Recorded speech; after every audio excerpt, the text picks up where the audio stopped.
안녕하세요. 저는 인천에서 살고 있는 30대 후반인 여성입니다.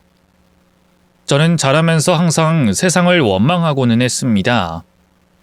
세상에 태어나 제 바라고 바라지 않는 것과 상관없이 많은 차별과 편견 속에서 살아야 했거든요.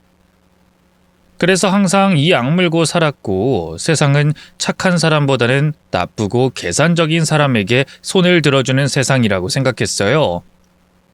그런데 저에게 벌어진 우연으로 인해 생각을 바꾸게 됐네요. 제 이야기가 또 다른 누군가의 생각을 변화시킬 수 있는 이야기가 되길 바라며 오늘 제 사연을 얘기해 보겠습니다. 다른 평범한 사람들과 달리 제게는 가족도 부모라는 존재도 있었던 적이 없었습니다. 보육원에서 자란 탓에 어릴 적 저의 집은 보육원이었고 그래서 저는 늘 외톨이에 혼자일 수밖에 없었어요. 내가 고아이고 싶어서 고아가 된 것도 아니었지만 사람들은 고아라는 제 처지를 모두 꺼리며 편견을 가지곤 했죠. 그래서 저는 가족이 없다는 이유만으로 어릴 적부터 또래 아이들과 주변 어른들에게 무시와 차별을 받아야만 했습니다. 그렇게 어린 나이부터 갖은 홀대와 무시를 당하며 살아왔지만 다행히도 저는 굳센 성격 덕분에 마냥 당하고만 살진 않았어요. 부모가 없는 나를 지켜줄 사람은 나밖에 없다는 생각에 저는 저 스스로를 지키려 노력했거든요. 그래서 저는 할 말 해야 할 때는 참지 않았고 불의에 맞서서 따지기도 하며 위축되지 않은 채 자랄 수 있었습니다. 어디서든 기죽지 않는 성격 덕분에 제 불우한 환경과 상관없이 사람들과 잘 어울릴 수 있었던 저는 일찍이 장사를 시작하게 됐어요. 보육원을 나와 저는 동대문 새벽시장을 다니며 옷을 떼다 팔기 시작했고 용기 있게 시작한 제 첫 사업이 잘 돼가며 저는 어린 나이에 큰 돈을 만질 수 있었습니다. 어릴 적부터 보육원에서 지내며 내 집이나 내 것 하나 제대로 없이 지냈던 탓에 항상 미래에 대한 불안감이 있었던 저는 늘 저만의 공간이 있길 바랬고 내 힘으로 꾸린 번듯한 집을 마련하는 것이 꿈이었어요. 그래서 돈을 벌기 시작하면서 돈 쓸 생각 없이 열심히 돈을 모으기 시작했습니다. 누구보다 아끼고 알뜰살뜰 살면서 돈을 모으고 모으다 보니 어린 나이에 일찍이 내 집 마련까지 할 수 있었죠. 그걸로도 모자라 버는 돈은 족족 적금과 투자에 넣어두다 보니 덕분에 저는 경제적으로 걱정 없는 삶을 가질 수가 있었어요. 그렇게 경제적으로 안정을 찾고 나니 조금 더 욕심이 나기 시작했습니다. 어릴 적부터 저는 늘 내 가족, 내 가정에 대한 갈망이 있었거든요. 보육원에서 지내며 늘 외로웠던 저는 가족들 품에서 행복하게 자라는 또래 아이들이 늘 부러웠었고 그래서 빨리 결혼해 가정을 꾸리고 싶었습니다. 그렇게 저는 부지런히 연애하며 저와 함께 가정을 꾸릴 남편감을 찾아다니게 됐죠. 그러다 지금의 남편을 만나게 됐어요. 가정적이고 배려심 넘치는 데다가 성실하기까지 한 남편과 저는 어느새 결혼을 약속하는 사이가 됐습니다. 이 사람이라면 좋은 부부, 좋은 부모가 될 수 있지 않을까 하는 생각에 결혼을 결심하게 됐지만 저희의 결혼은 시작부터 순탄치 않았어요. 저도 늘 예상은 했던 일이 제 발목을 잡았거든요. 역시나 고아로 자란 제 배경이 걸림돌이 됐던 겁니다. 시부모님은 고아인 저를 받아들이지 못하셨고 당연히 저희의 결혼을 반대하고 나서셨습니다. 고아라는 이유로 또다시 차별을 겪어야 하는 제 처지가 답답하기도 했지만 당연히 결혼할 상대방의 집안에서 반대가 있을 거라고 생각했던 저는 비관하지 않고 어떻게든 그 상황을 헤쳐나가려고 노력했어요.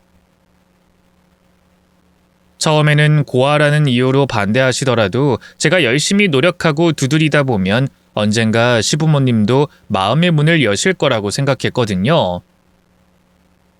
그래서 저는 시댁 식구들의 마음을 얻기 위해 끊임없이 노력했습니다. 물론 처음에는 모진 말을 들으며 문전박대를 당하는 일도 많았지만 저는 거기서 좌절하지 않고 꿋꿋이 버티며 계속 노력했어요.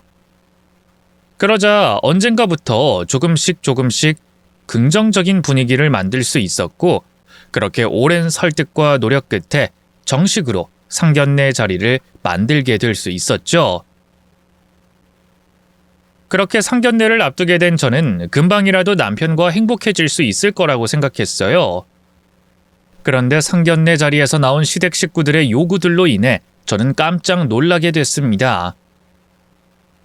아무리 제가 숙이고 들어가는 결혼이라고 해도 이 정도로 바랄 수가 있는 건지 해도 너무한 요구라고 생각이 들더라고요. 솔직히 말하면 우리는 아직도 네가 며느리감으로 성에 차진 않는다. 그래도 노력하고 열심히 하려고 하니까 그 마음이 예뻐서 받아들여주는 거야. 감사해요, 어머님, 아버님. 제가 앞으로도 정말 잘할게요. 그래, 당연히 잘해야지. 그래서 말인데 집은 당연히 네가 해오는 거 맞지? 그래도 네가 다른 건 몰라도 돈은 좀 있잖니. 또 집도 집인데 이왕 해오는 김에 너희 시아버지 네 시누이 차도 좀 바꿔줘라. 우리가 차를 산 지가 좀 오래돼서 말이야. 그 쓸데없이 국산차 말고 외제차로 차 뽑아봐. 아니, 우리도 고아 며느리 드리는데 그 정도는 받아야 체면이 살지 않겠니? 안 그러니? 아이, 그럼 창승이가 우리 집에 어떤 자식인데. 귀한 아들 결혼시키는데 그 정도는 당연히 받아야지. 그리고 옳게 부탁하는 김에 나도 차 말고 다른 부탁 하나만 더 들어줘. 나 가게 하나 차려주면 어때? 뭐 카페나 음식점 같은 거 말이야. 내가 옛날부터 장사해보는 게 꿈이었거든. 그래서 다니던 직장 그만두고 알아보는 중인데 아르바이트로는 가게 모을 돈 만들기가 쉽지 않아서. 옳게 돈 많으니까 그 정도는 할 수 있잖아. 아참, 그리고 결혼하면 옳게가 우리 부모님께 매달 용돈 좀 챙겨드려. 하나뿐인 시부모님 위해서 당연히 그 정도는 할 수 있지? 시댁 식구들은 제가 고아라는 이유로 무리한 요구를 해왔습니다. 신혼집이며 혼수는 당연하고 거기다 시아버지 시누이 외제차에 시누이는 자기 가게까지 차려달라고 부탁하더라고요. 게다가 저를 며느리가 아닌 식모로 들이려고 그러시는지 주말마다 집에 와서 일을 거들나기까지 어떻게든 부려먹으려고 하는데 이건 거의 노예 계약이나 다름없다 싶었습니다. 아무리 제가 고아라 아쉬운 처지라 그래도 이건 아니다 싶었던 저는 결국 제 성격대로 시댁 식구들 앞에서 할 말을 해버리고 말았어요. 반대하는 결혼 저희가 밀어붙여서 하는 거니 저도 웬만하면 참고 견디려고 했는데 이건 아무래도 안 되겠네요. 결국 이러려고 저희 결혼 허락하신 거예요? 부모 없는 불쌍한 고아 며느리 데려다가 착취하고 갈취하시려고요? 이렇게까지 하실 거면 며느리가 아니라 식모를 드린다고 하지 그러셨어요. 정말 너무들 하시네요. 저는 결혼을 하겠다고 여기 있는 거지 결혼 가지고 거래나 협상하겠다고 나온 게 아닙니다. 다들 저를 가족으로 생각은 하시는 건가요? 이럴 거면 저도 이 결혼 안 하겠습니다. 나래야, 그게 무슨 말이야? 결혼을 안 하겠다니. 진심이야? 그럼 당신은 내가 이런 취급 당하면서도 결혼해야 한다고 생각해?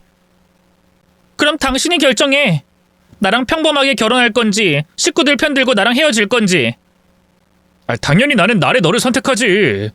난 너랑 헤어질 생각 없어. 그러게 다들 대체 나래가 뭘 잘못했다고 못 잡아먹어서 안달이야. 엄마도 그만 좀 하고 누나도 제발 좀 빠져. 나 나래랑 꼭 결혼할 거니까 다들 그런 줄 아세요. 반대하시면 야반 도주라도 할 테니까. 화가 난 저는 할 말을 다 해버리고 그 자리에서 남편에게 선택하라 했어요. 남편은 당연히 저를 선택했고 그 모습에 시댁 식구들은 꽤나 당황한 눈치였습니다. 고아라서 고분고분 숙일 줄만 알았던 제가 기죽지 않고 따지는 모습에 당황했는지 결국 무리한 요구를 철회하고 저희 뜻대로 결혼을 허락하더라고요. 그렇게 시댁 식구들과 부딪히며 제가 이기게 됐지만 저는 그 일로 의기양양하진 않았습니다. 오히려 시부모님과 시누이를 정말 제 가족처럼 생각하며 잘하려 했었죠. 시댁 식구들도 제 성격을 봤으니 조심하실 테고 저는 더 겸손하게 며느리 도리를 하려 했었습니다. 하지만 그런 제 생각과 달리 저를 볼 때마다 번번이 절 무시하고 어떻게든 길을 눌려놓으려 하는 모습에 저는 시댁 식구들의 행동에 기가 막혔습니다.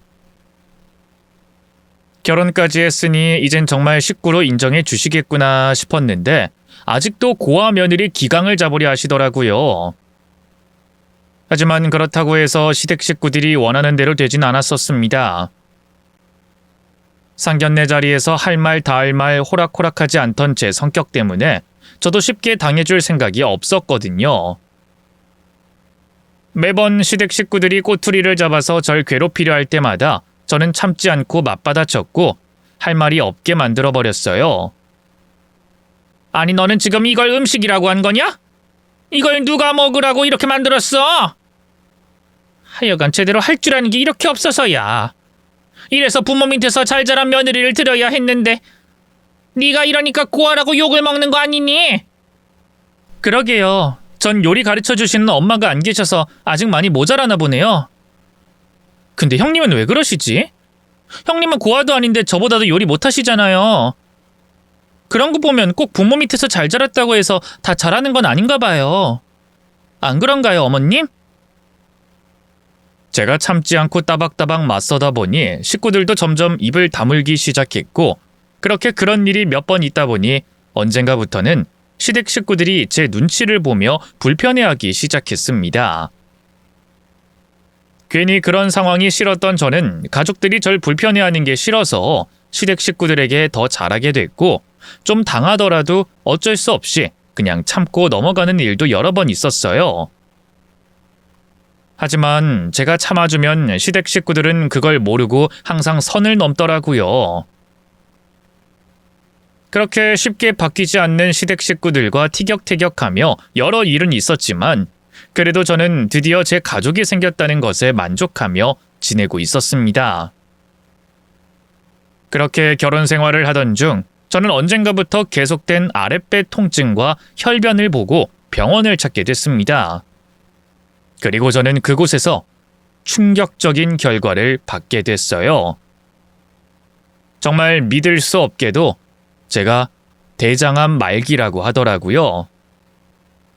어렵게 결혼해서 행복해진 지가 얼마나 됐다고 젊은 나이에 말기암이라고 하는지 저는 남편에게 그 사실을 쉽게 알릴 수도 없었습니다.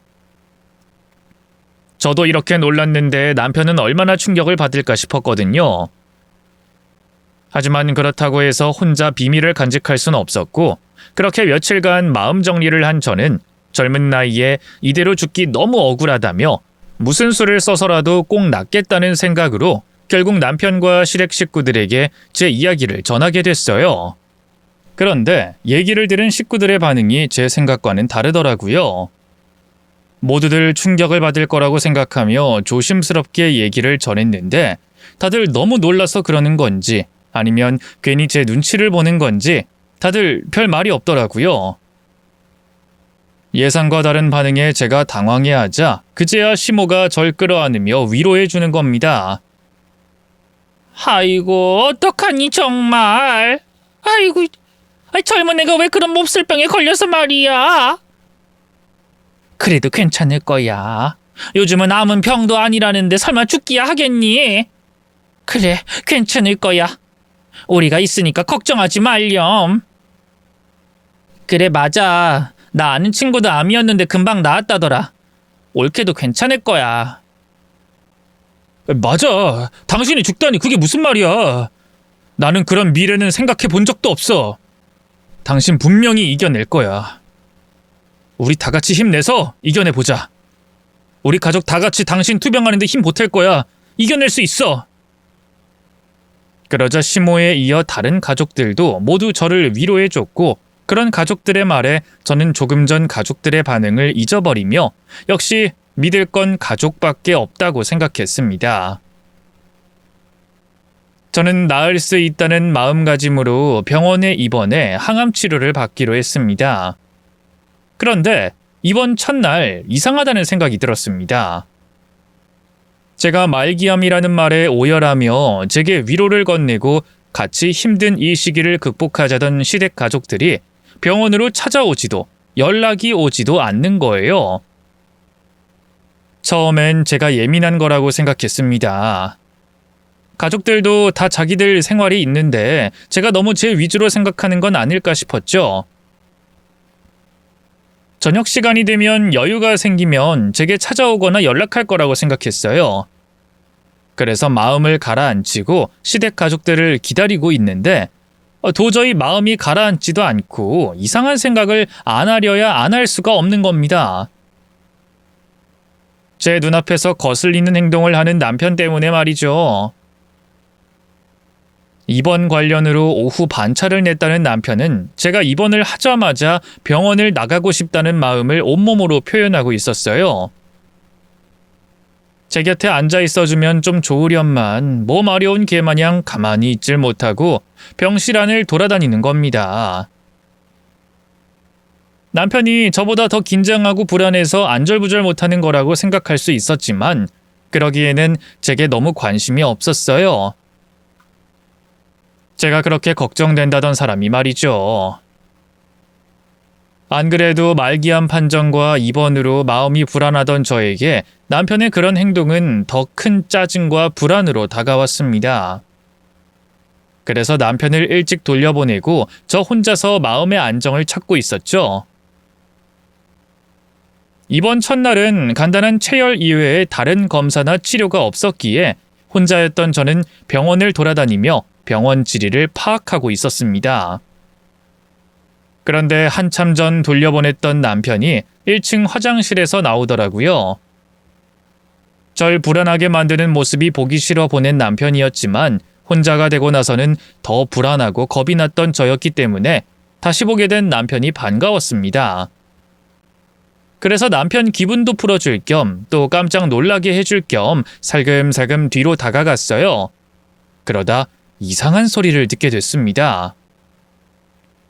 남편이 시댁 가족들과 통화하는 내용 같았는데 그 내용이 좀 이상했어요. 했어. 입원 시켰으니까 이제 반은 된 거야. 그리고 나 집에 가는 동안 엄마든 누나든 이 사람한테 전화 좀 해.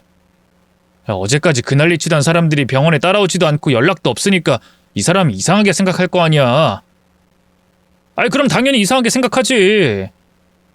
그래서 내가 아까부터 계속 톡 대화방에 전화 좀 하라고 남겼다고. 근데 대화방 보는 사람 하나도 없고 답변도 없고 전화도 없고. 내가 방 안에서 얼마나 난감했는지 알아? 괜히 내가 나서면 더 의심스러워 보일까봐 아무 말도 안 했으니까 조금 이따 대충 들러대는 전화라도 해. 뭐 대충 다 같이 병원 오다가 차 사고 났다고 해. 크게 다치진 않았는데 정신이 없는 걸로. 그럼 그 사람도 그냥 넘어가겠지. 그나저나 도대체 오늘 하루 동안 뭐 했어? 뭐? 뭐 벌써부터 축하를 한대. 나도 좋긴 좋지. 근데 좀 이른 감이 있지 않나 싶어서. 아니야, 갈 거야. 뭐 얼마나 준비를 열심히 했길래 하루 꼬박 연락이 없었는지 확인해 봐야지. 알겠어. 나 지금 바로 집으로 갈게. 맞다. 수연이. 이미 집에 와 있다고? 그럼 지금 바로 갈게. 무슨 대화 내용인지 정확히는 알 수 없었지만 제가 듣기엔 남편이 하는 말이 분명 이상하긴 했어요. 그때부터 시댁 식구들이 병원을 찾아오지 않은 일이 남편이 안절부절 못한 모습이 그냥 넘어갈 일은 아니다 싶었습니다. 그 모습뿐만이면 모르겠는데 남편의 전화통화까지 더해지니 너무 찝찝하더라고요. 저는 환자복을 입은 채 택시를 타곤 남편보다 앞서 시댁으로 향했어요. 그리곤 몸을 숨긴 채 남편을 기다렸다가 시댁에 도착한 남편이 현관문을 열고 들어갈 때를 놓치지 않고 문을 붙잡았어요. 이 시댁집이 다세대 주택의 중간층이라 제가 직접 시댁으로 들어갈 수도 없었고 밖에서 안쪽을 들여다볼 수도 없었으니 현관문이라도 열어 귀동냥이라도 하려던 생각이었죠. 남편이 중문을 닫자 전 현관문에 남편의 구두를 끼워놓고 안쪽 동향을 살피게 됐습니다. 그런데 너무 시끌벅적해서 시댁 식구들이 무슨 말을 하고 있는지 들리지 않더라고요. 안쪽에서는 이미 술판이 거하게 벌어지고 있었거든요. 제가 말기암 치료를 위해 입원한 날 시댁에서 술판이 벌어지는 게 우연인가 싶었습니다. 그리고 이전까지 남편과 시댁 식구들의 수상한 모습까지 있었으니 이건 분명히 뭔가가 있다고 생각했죠.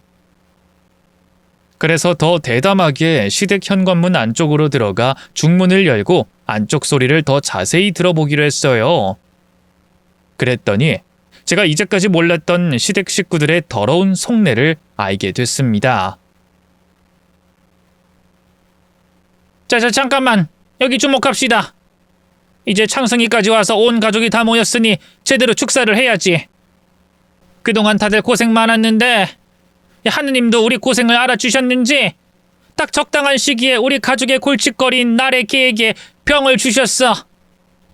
난 이게 지금 모인 이 사람들이 가족으로서 함께 잘 살아가길 바라는 뜻으로 생긴 일이라 믿어. 그러니까 이제 조금만 더 고생하자. 조금만 더 고생하고 들키지만 않으면 길게는 1년, 짧으면 6개월 정도 뒤에 여기 있는 사람들 모두 한몫 단단히 잡을 수 있을 테니까.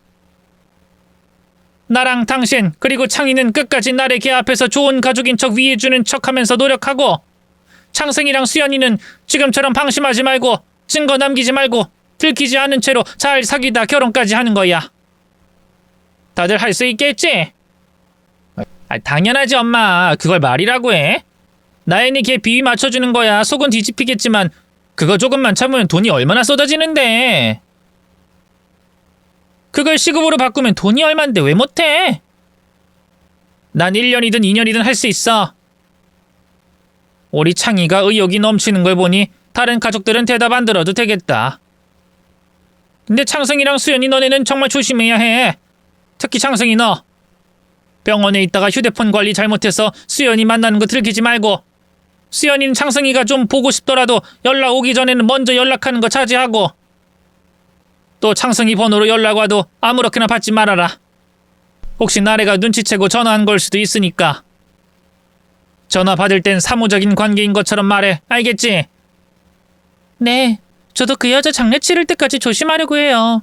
그래야 주변 사람들이 수군대지 않죠. 그래, 그런 생각으로 지내야 해. 우리 가족 모두 수연이 생각처럼 나래 걔 죽고 걔 돈이 우리 돈이 됐을 때까지 아주 빈틈없이 행동해야 한다고. 다들 알겠지? 그럼 끝까지 열심히 하자는 의미로 건배하자.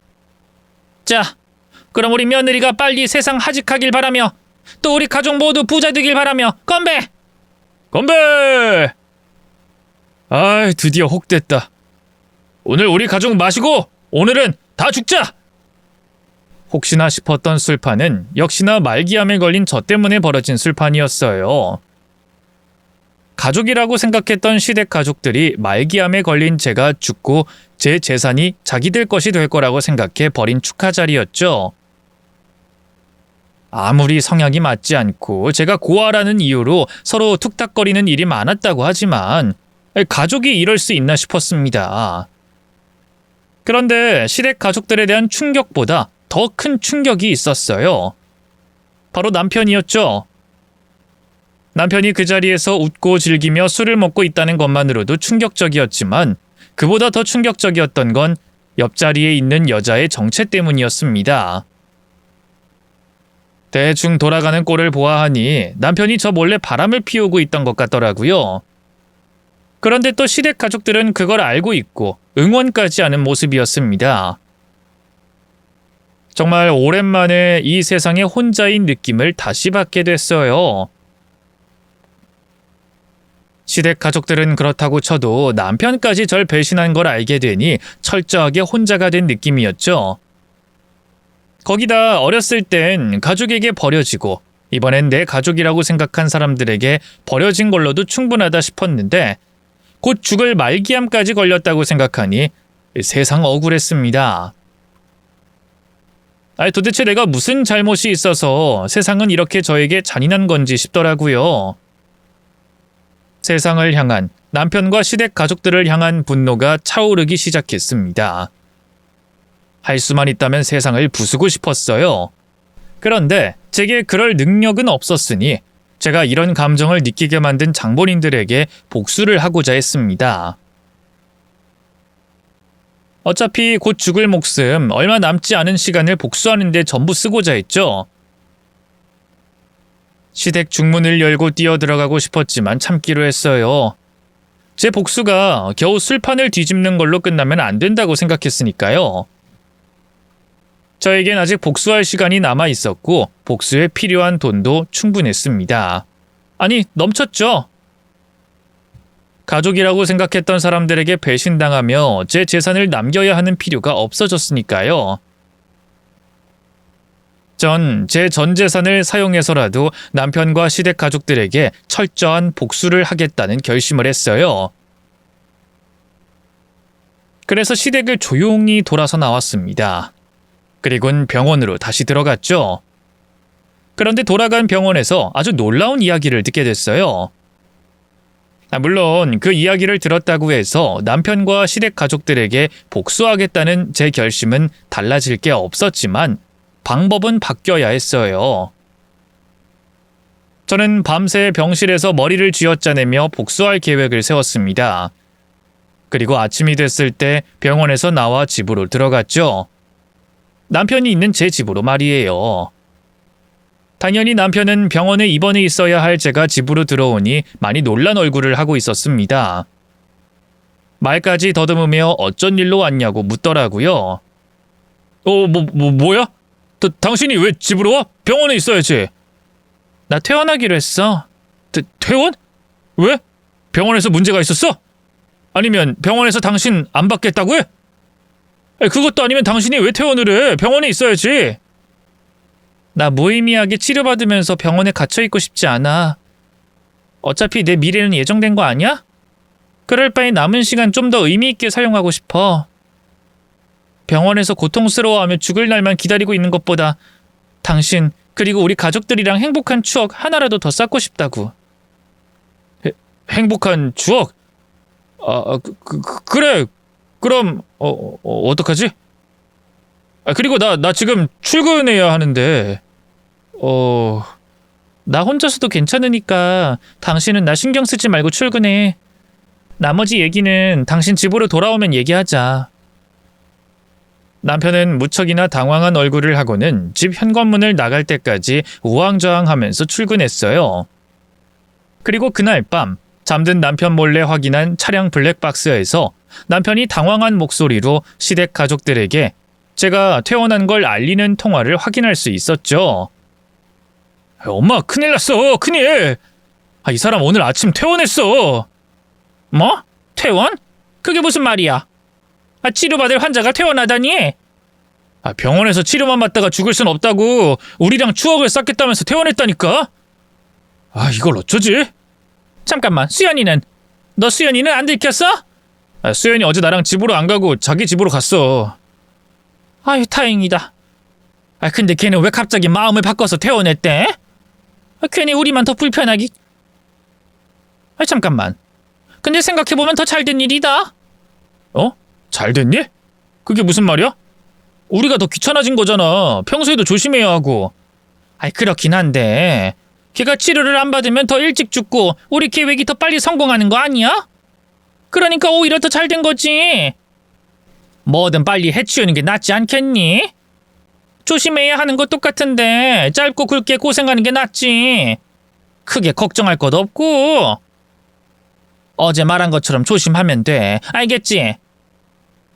시몬은 제가 가족들의 속셈을 모른다고 생각하고 있어서 제가 퇴원했다고 해도 큰 걱정이 없어 보였습니다. 덕분에 저는 더 마음 편히 제가 세운 계획을 실행할 수 있었죠. 제 복수의 첫 번째 계획은 다 같이 여행을 가는 거였어요. 저만 즐기는 게 아니라 가족들도 모두 다 같이 즐기는 여행을 떠나는 게 제 계획이었죠. 대신 제 돈은 한 푼도 들이지 않아야 했습니다. 하와이? 하와이를 한 달이나 지내고 싶다고? 뭐 당신이 원한다면 그렇게 해야 하겠지만 가족들 다 같이 가려면 돈이 꽤 들 텐데. 행복한 추억 남기는데 돈이 문제겠어? 그렇다고 나 혼자 가서 무슨 추억을 남겨. 좋은 것도 맛있는 것도 다 같이 해야 의미가 있지. 당신 가게만 문제 없으면 다 같이 한 달 동안 지내고 싶어. 아니 뭐 나야 당신이 원하면 그렇게 해야지. 뭐 아버지나 엄마는 일이 있을 때마다 나가니까 길게 여행 가도 문제 없을 거고. 누나도 집에서 쉬고 있으니까 될 거고. 그럼 가자. 내가 비행기 티켓이랑 숙소까지 다 알아봤어. 근데 결제는 당신이 좀 해주면 안 될까? 뭐? 내가? 내가 왜? 아니 그러니까 나는 당신이 내 주머니 사정 알면서 왜 결제하라고. 나보다 당신이 돈 더 많잖아. 그러니까 내가 생각 없이 행동하면 안 됐는데. 실은 움직일 수 있는 내 돈들 전부 다 투자하는 데 들어가 있어. 나 떠나고 당신 혼자 만드는 게 미안해서. 또 아버님 어머님께 며느리 노릇도 제대로 못하고 가는 게 죄송해서 내가 떠난 뒤에 경제적인 부분에서라도 도움을 드리고 싶어서 투자를 했거든.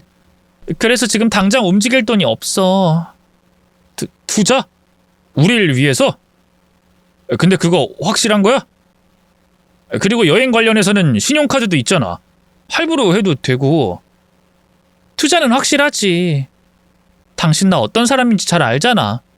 돈 10원이라도 아무데나 주지 않는 거. 그리고 신용카드도 결국 다음 달 결제 대금이 필요하고 밀리면 이자도 붙고 그러니까 우선 당신이 부담해 주라는 거지. 뭐 그래. 얼만데? 남편은 제가 투자했다는 돈이 다시 자신에게 또 가족들에게 돌아올 생각을 했는지 혼자서 계산을 마치고 제게 여행 경비를 부담하겠다고 했어요. 하지만 물가가 한두 푼 비싼 하와이가 아니었고 여행 가는 사람만 해도 5명에 숙소도 제법 좋은 곳으로 구했기 때문에 가격이 만만치 않았습니다. 결국 그 돈은 남편과 시누이가 나눠서 신용카드로 부담했어요. 그리고 하와이에 가서도 남편과 시댁 가족들의 카드로 제가 흥청망청 생활했죠. 뭐야? 밥값이 왜 이렇게 많이 나왔어? 여기 그렇게 안 비싸다고 하지 않았어? 해산물 레스토랑 치고는 가격이 싼 거지. 그리고 여기 하와이야. 당신도 이제 며칠 생활했으면 알 때 되지 않았어? 아니 아까 당신이 우리 요트 체험에 워터 제트백하고는 앞으로 돈 좀 아끼겠다고 했잖아. 근데 그 말하고 몇 시간이나 지났다고 밥 먹는데 500 몇 달러를 써. 이 돈이면 한국 돈으로 70만 원이야. 하와이잖아. 거기다 사람이 몇인데 그래. 또 먹을 땐 잘 먹어놓고 왜 이래? 그리고 내가 나중에 여기서 쓴 돈 주면 될 거 아니야. 당신 돈이라 생각하지 말고 나 대신 낸다고 생각해. 아니 누가 내고 안 내고를 떠나서 하루에 쓰는 돈이. 아유 창승이 너 왜 그래? 다들 맛있게 잘 먹었으면 된 거지. 그리고 나래가 준다고 하잖아. 또 안 준다고 하면 뭐 어때? 가족끼리 맛있는 거 먹고 즐거운 시간 보냈으면 됐지. 내가 말했지. 이번 여행에서는 무조건 우리 나래 원하는 대로 해주자고. 근데 너야말로 여행 온 지 얼마나 됐다고 그 중요한 걸 까먹어? 아이 엄마 오늘 내 카드로 쓴 돈이 얼만 줄 알아?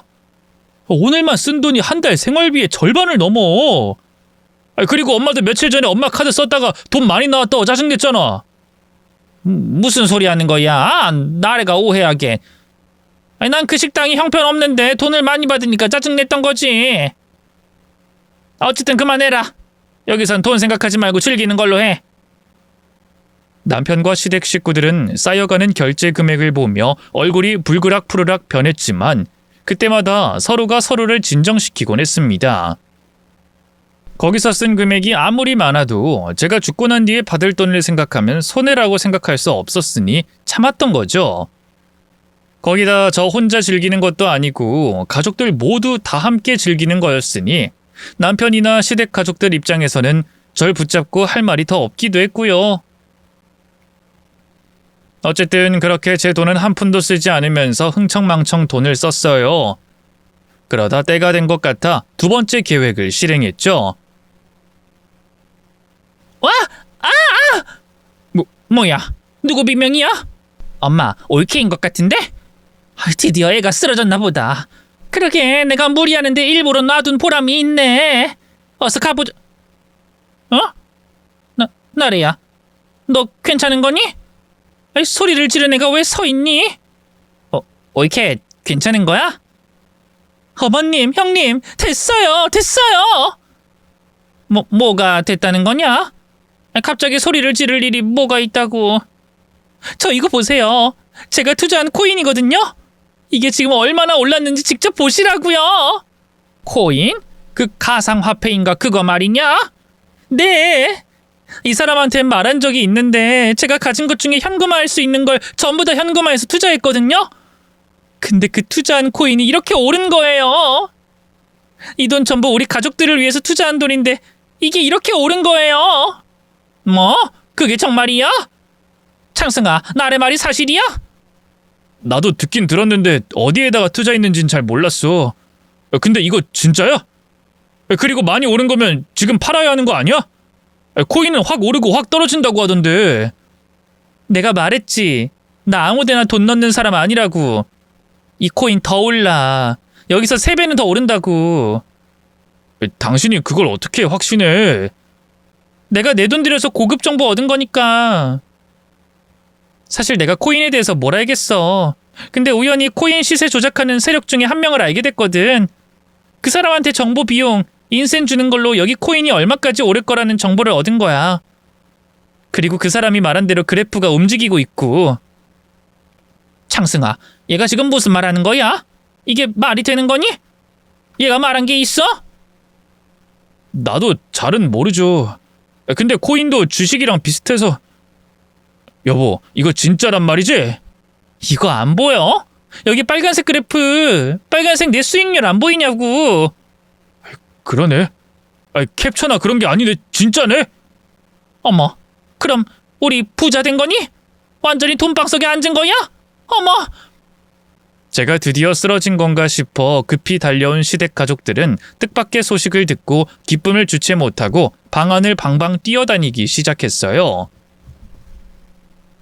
처음엔 의심의 눈초리로 보던 남편도 나중엔 들뜬 분위기와 제가 내민 휴대폰 화면을 보곤 눈물까지 흘리며 좋아라 했죠. 기뻐하는 남편과 시댁 식구들을 보며 저도 기뻤습니다. 이제 터질 것 같은 저 사람들의 욕심을 조금만 더 건들면 제 계획 안에 넣을 수 있었으니까요. 하지만 잘 만들어 놓은 상황을 섣부른 행동으로 망칠 수 없어 기다렸어요. 남편과 시댁 식구들이 먼저 다가오길 바라면서 말이죠. 그리고 얼마 지나지 않아 제 생각처럼 욕심이 가득한 가족들은 제게 먼저 다가왔습니다. 나래야, 몸은 좀 괜찮니? 난 날씨가 좋아도 바다가 예뻐도 네 걱정에 즐기지도 못하고 계속 너만 신경이 쓰이는구나. 어때? 아프진 않어? 네, 어머님. 즐거운 시간 보내고 있어서 그런지 몸 상태는 좋아요. 근데 무슨 하실 말씀 있으세요? 그게 그러니까. 당신은 얘 괜히 신경 쓰이게 말을 왜 끌어? 내가 대신 얘기할게. 저 나래야, 너 투자한 코인 말이다. 그거 3배 더 오르는 거 확실하니? 아니 말대로 오르기만 한다면 우리가 투자를 좀 하고 싶어서. 우리는 3배까지도 바라지 않아요. 딱 2배. 2배 오르면 뺄 거야. 그러니까 욕심냈다가 돈 잃었다고 너 원망하는 일은 없을 거다. 아버님, 어머님께서도 투자를 하신다고요? 이렇게 실은 나도. 여보, 나도. 어머, 다들 어디에 있다가. 솔직히 오른다는 건 자신 있게 말할 수 있어요. 근데 정말 딱 욕심 안 내고 빼실 수 있겠어요? 그럼 당연하지. 우리 가족 중에 너 원망할 사람 없다.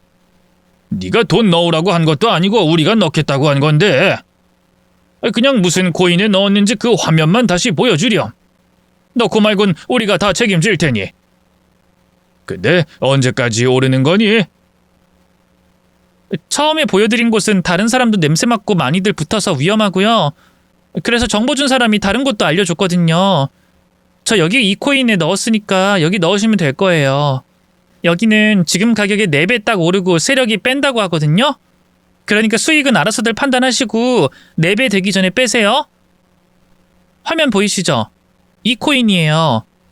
여보, 당신이 아버님 어머님 걸 대신 좀 해드려. 제가 투자한 코인을 알려주자 시댁 가족들 얼굴에는 벌써 돈을 번 것처럼 환하게 웃음꽃이 피었습니다. 하지만 그 웃음꽃이 오래가진 않았죠. 남편과 시댁 가족들 모두 여행에서 돌아오기 전부터 점점 불안해하기 시작했거든요. 옛날에야 이거 정말 오르는 거 맞지? 돈이 계속 떨어지는데? 거기다 왜 파는 사람만 있고 사는 사람이 없어? 그러게 옳게. 그 정보 준 사람 보고 제대로 된 정보냐고 물어봐. 여기 우리 가족들 돈 전부 다 들어가 있어. 떨어지고 확 올라야 수익을 많이 얻죠. 저도 불안해서 몇 번이고 확인했는데 정말 확실하다고 자기가 수익 보장하겠다고까지 말했어요. 그러니까 걱정들 마세요. 제가 투자한 금액 그대로 코인에 있다는 걸 확인한 남편과 시댁 식구들은 마음이 놓인다는 표정을 지었지만 그게 오래가진 않았습니다. 해외여행은 즐기는 둥 마는 둥 하고 그 좋은 풍경과 날씨를 만끽하긴커녕 휴대폰만 쥐고 있었죠. 얼마나 코인 그래프에 정신이 팔려 있는지 제 몸 상태가 나빠지는지 안 나빠지는지 관심도 없었고 눈치도 못 채고 있었어요. 그러다 결국 여행에서 돌아온 뒤에도 투자한 코인이 오르지 않자 폭발하고야 말았죠. 옛날에야 이거 정말 오르는 거 맞아? 너 사기당한 거 아니니? 이 코인 뉴스에도 나왔어. 사업 설명회인가 투자 총회인가에서 나이 든 노인네들 속여먹는 코인이라고 하던데 확실한 거 맞아? 여보, 그 정보 준 사람이 손해본 금액 보장해준다고 했지? 우선 그 인간 못 도망가게 잡아야 해. 그러니까 정보 또 받는 척하면서 그 사람 불러내자. 그 새끼 도망가면 우리 가족 돈도 다 잃는다니까?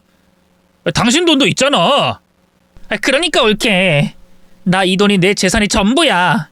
퇴직하고 남은 전부인데 이거 날리면 완전 빈털터리 백수가 된다니까? 나도 결혼도 해야 되고 취업하려면 공부도 해야 되고 밖에도 나가야 하는데. 다들 난리였습니다. 투자한 코인이 한 사기꾼이 만든 경제성이 없는 코인이라는 걸 알고는 말이죠. 그런데 저랑은 그 코인이 어떻게 되든 상관없는 일이었어요. 다만 남편과 시댁 가족들이 진실을 알게 됐으니 제 계획도 이쯤에서 끝내야 했고 코인에 대해서 밝혀야 했죠. 제 계획이 대성공인 채로 말입니다.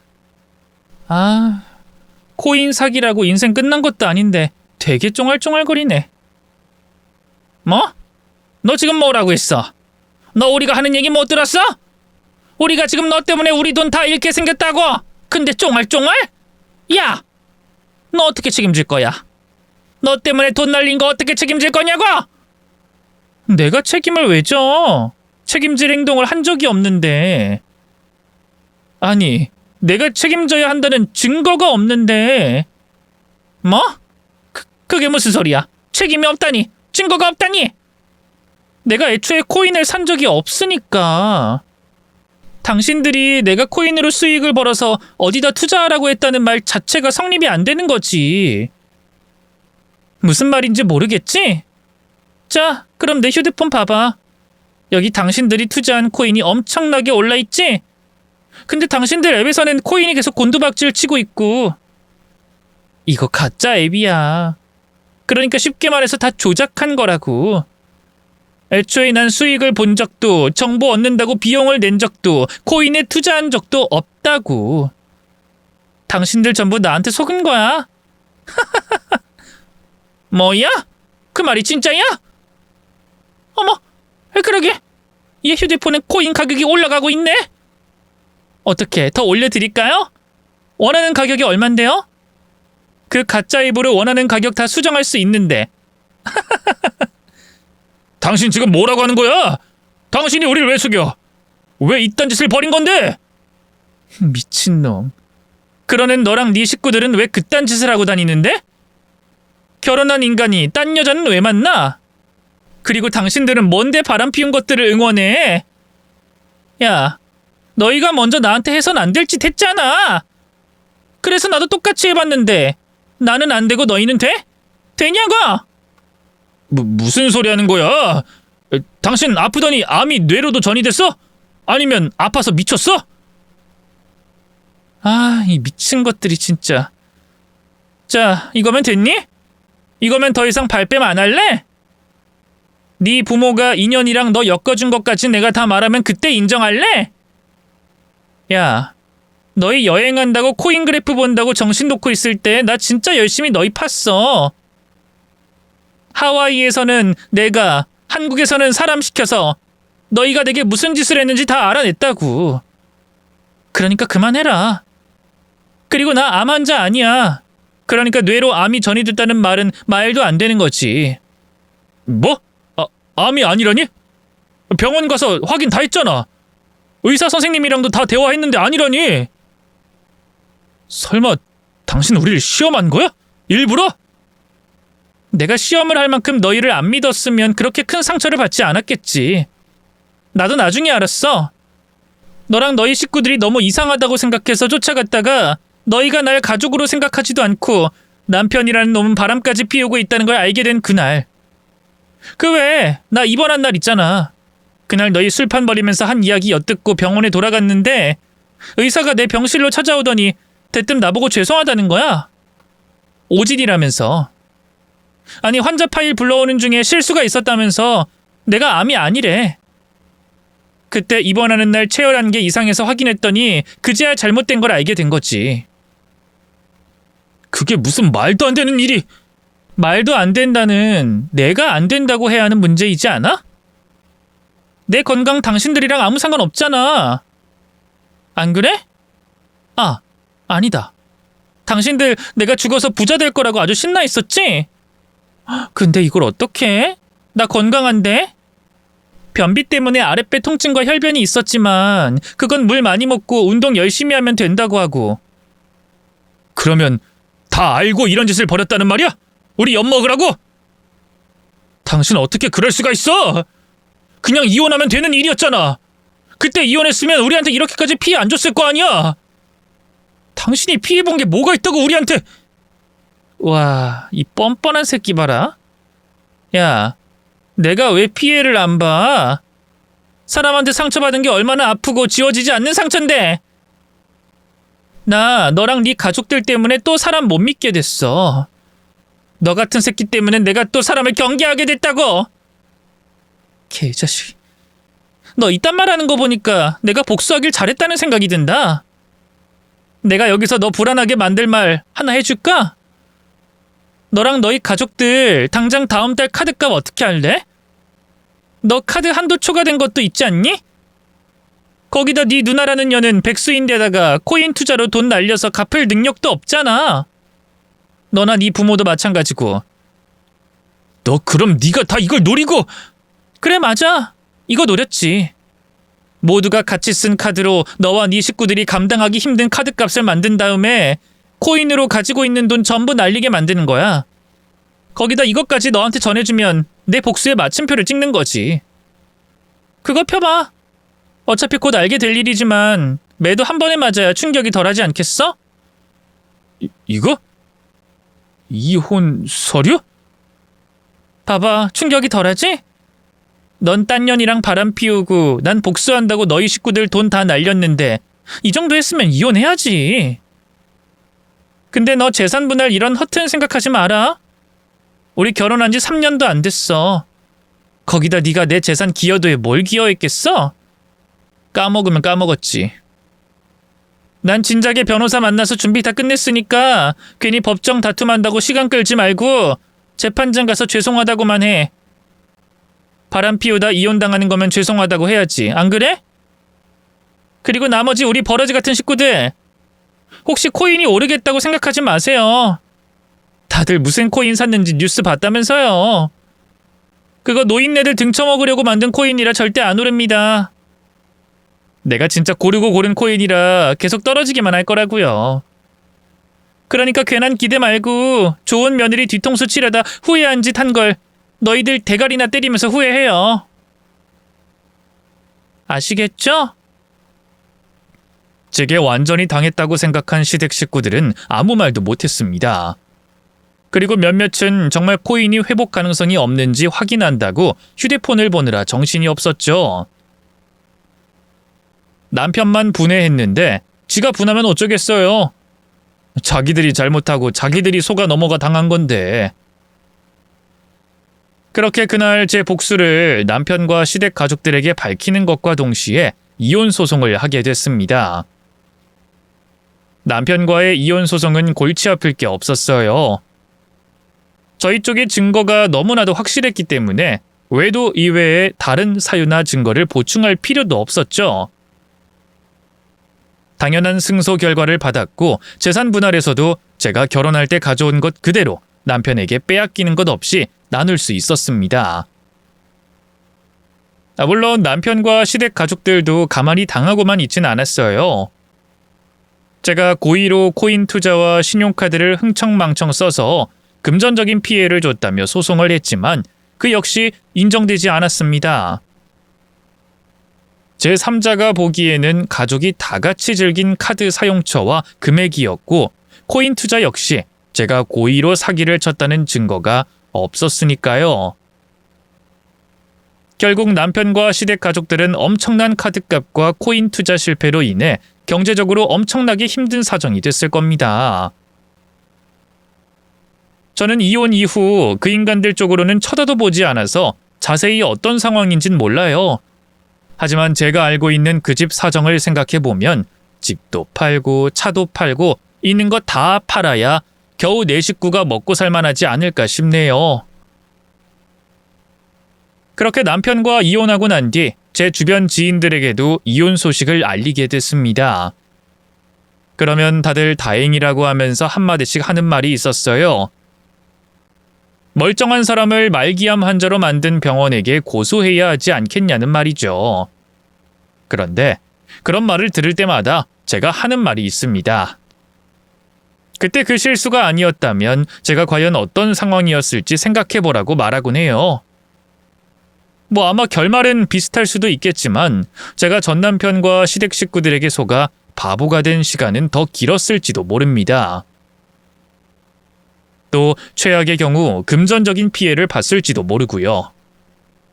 그래서 전 오히려 그때 그 실수 또는 오진이 제 인생을 구했다고 생각합니다.